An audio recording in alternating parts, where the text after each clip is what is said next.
The X-ray beam is comprised of many different elements.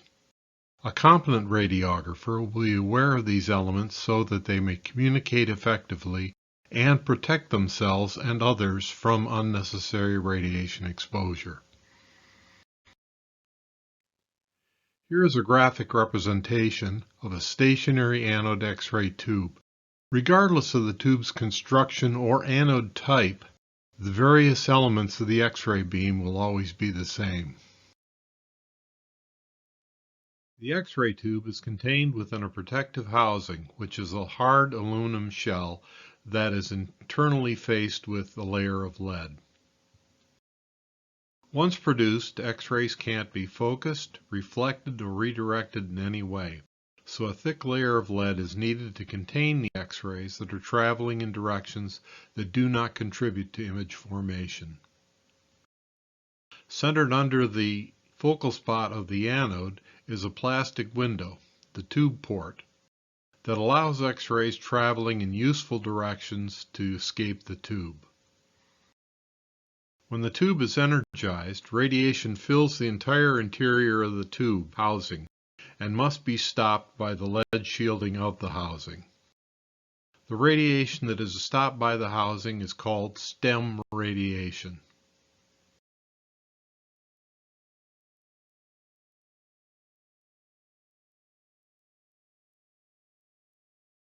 No container is 100% effective at stopping all X-rays from escaping. A small amount of radiation will penetrate the housing. This radiation is called leakage radiation. Manufacturers are required to limit leakage radiation to 0.875 milligrays per hour measured at a distance of 1 meter from the housing.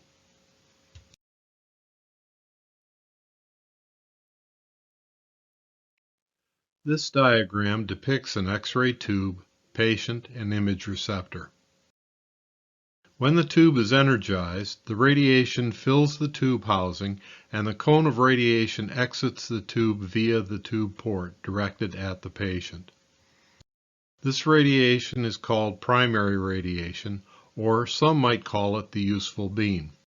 It is defined by the collimator light or collimator marks seen on modern collimator TV displays.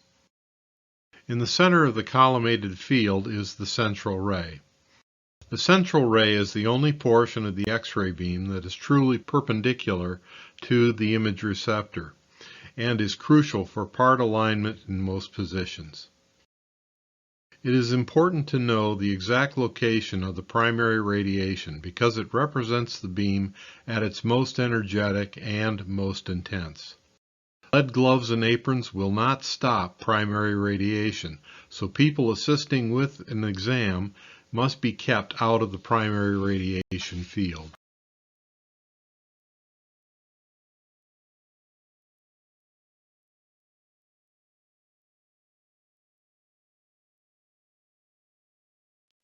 Here again is the tube, patient, and image receptor with one additional item. The bucky tray has been added below the image receptor. As before, the primary radiation exits the X-ray tube and encounters the patient's body, where it is absorbed at different rates by the various tissues and structures within the patient. A fraction of the primary radiation penetrates the patient and interacts with the imaging plate. This radiation is called remnant radiation.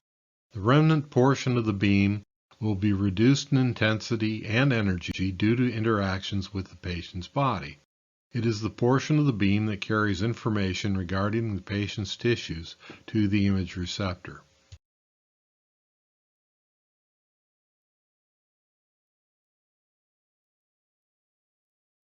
Some of the radiation penetrates the image receptor and will scatter off the bucky tray. This radiation is called backscatter.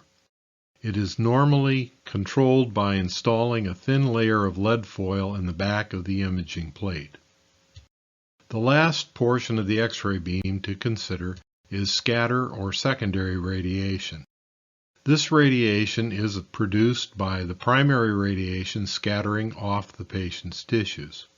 Scatter will typically fill the room that contains the patient.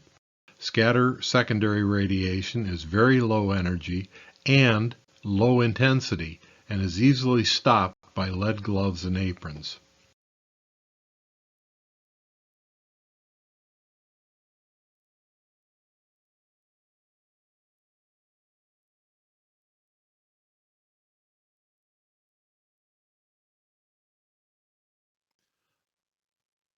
Let's take a minute to review the X-ray beam's anatomy.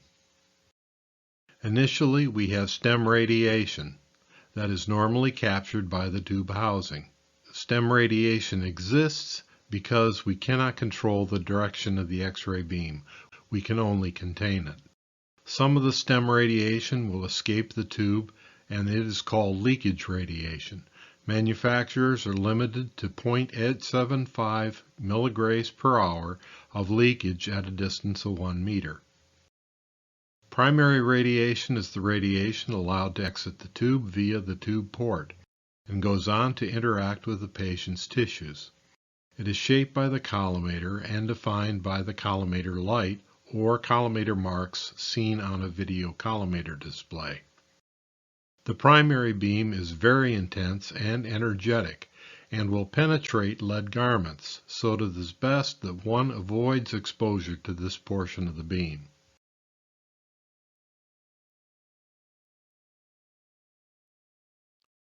Furthermore, remnant radiation is the portion of the beam that interacts with the patient's tissues and carries the image onto the image receptor. Scatter secondary radiation is primarily produced by primary radiation interacting with the tissues and fills the room containing the patient. Since this form of radiation is low energy and low intensity, lead aprons and gloves are effective at protecting oneself from scatter secondary radiation. When doing portable work, keep the apron between you and the patient. Finally, there is backscatter radiation. Backscatter radiation is produced by remnant radiation interacting with the bucky tray. It is controlled by a thin layer of lead in the back of the imaging plate. Thank you for your kind attention. Goodbye.